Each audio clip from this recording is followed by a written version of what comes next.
Hi, my name is Cecilia Derling. This is my video exam 1 for Med Ethics Philosophy 323.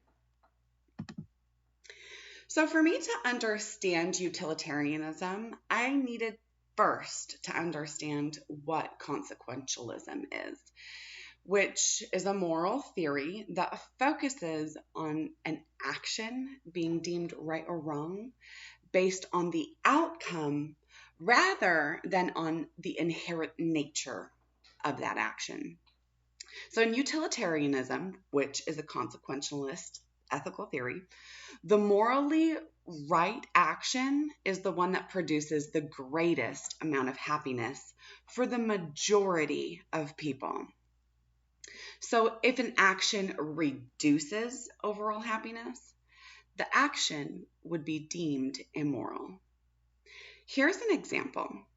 A small local government is wanting to invest in their community and must decide how to allocate funds. They must choose between building a new drug addiction rehabilitation facility or a new community sports complex. The rehab will generate approximately 50 jobs and will have the capacity to serve several hundred people in their community annually. On the other hand, the community sports complex, which will include several amenities such as parks, splash pad, nature walks, all on 45 acres of beautiful land, would generate approximately 20 jobs within the park and recreation sector, and thousands of people will be able to use this complex each year. Which option provides the greatest amount of happiness to the largest group of people? Utilitarianism would likely consider the second option, as more people will benefit from the sports complex.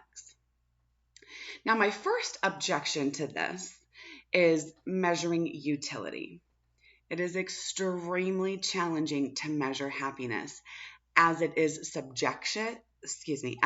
subjective and prone to biases. In other words, what makes one person happy won't necessarily make the next person happy. In this example, the family member struggling with an addiction to drugs might find an immense amount of happiness during treatment, that they take control of their life and eventually end up in a position where they're able to overcome their addiction, influence the happiness and well-being of their family, and are capable of being a contributing member to their community. Some might say this is more valuable than a family visiting a sports complex and having a fun experience. The response that I came up with to that objection is rule utility. This emphasizes the importance of following rules that promote the greatest overall utility. Such rules could potentially be honesty, respect for rights, promise keeping, nonviolence, fairness, etc. These rules are meant to serve as general guidelines and, when consistently followed, promote maximum utility. In this scenario, a rule utilitarian may prioritize the rule of addressing essential needs and recognize the long-term benefits of the rehab over the short-term benefits of the sports complex. My second objection was the problem of justice. Since the most important factor in utilitarianism is happiness, and that happiness can be subjective, this means that there inevitably will be individuals that will not be considered because they're part of the minority. In this example, the minority group would be those who could potentially receive treatment at the rehab. If the sports complex is built, then where can they go to get the help that they need to better their circumstances in life? So my response to that objection would be strengthening justice.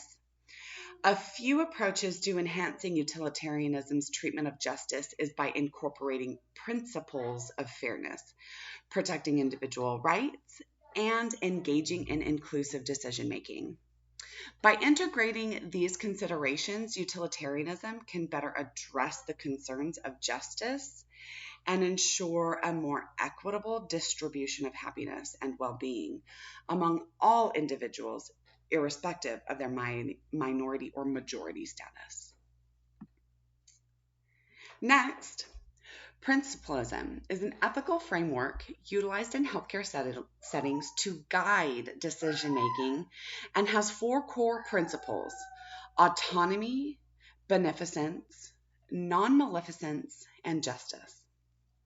Autonomy emphasizes respecting the rights of individuals to make informed decisions regarding their healthcare. Beneficence focuses on and promotes the well-being of patients and ensures that actions are being taken to benefit them. Non-maleficence refers to the obligation to do no harm. Lastly, justice emphasizes fairness and the equitable distribution of resources and access to care. Furthermore, pluralism is an ethical theory that recognizes the existence of multiple, equally valid moral principles and values, acknowledging that various cultures and people may have diverse perspectives on what establishes morally right behaviors. Pluralists emphasize the need for respectful dialogue, negotiation, and compromise when considering ethical conflicts, and determining what actions are right involves a process of ethical deliberation. This ethical theory stresses the importance of context and that resolutions may differ due to circumstances.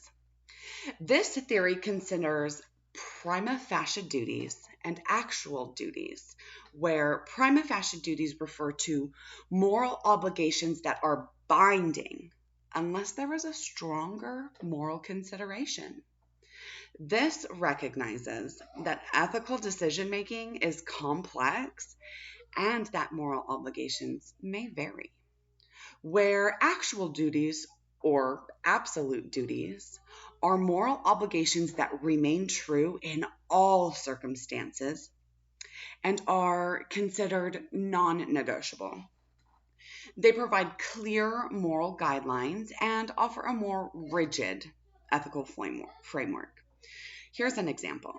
A physician has a patient that requires emergent life-saving medical attention where the treatment will save their life, but also has the potential harmful side effects. The physician has a moral obligation to save their life, but non-maleficence also guides them, so they don't want to harm their patient either. Through respectful dialogue with the patient, the provider explores all the possible pros and cons and collaboratively arrives at a treatment plan respectful of both duties. So I did objections and responses to this one as well, where my first objection is relativism and moral confusion. There is a concern amongst critics that the existence of opposing moral principles may lead to moral relativism, thus leading to a lack of clear moral guidelines that create moral confusion within a society. My response to that is objective moral foundations. While pluralists acknowledge that conflicting principles do exist, the underlying objective moral truth establishes a foundation for moral evaluation. Moreover, the respectful discussion of conflicting morals advances an environment in which common ground can be sought, fostering a more comprehensive ethical framework. In this example, the physician engages in respectful dialogue with the patient, exploring the pros and cons of the treatment options. This dialogue and consideration of conflicting duties allow them to seek common ground and make a morally justifiable decision. The second objective was lack of consistency. It is believed that if an individual prioritizes and balances conflicting principles differently, arbitrary or subjective ethical judgments may be made, which could undermine the credibility of ethical reasoning. I provided a response to that, which is respective deliberation and moral reasoning. Pluralism recognizes that there is a certain degree of subjectivity because of contextual and individual factors. It does not negate the existence of objective moral truths or the possibility of finding common grounds. Moreover, this process considers all the relevant factors while examining the consequences of each potential course of action. When engaging in open dialogue, the underlying values and principles can be explored and any potential biases can be addressed. In this scenario, the physician engages in open dialogue with the patient, considering all relevant factors and examining the consequences of each potential course of action. This process of ethical deliberation allows them to make a decision that respects both the duty to save the patient's life and the duty of non-maleficence. And that's the end of my exam. Thank you so much. Have a wonderful day.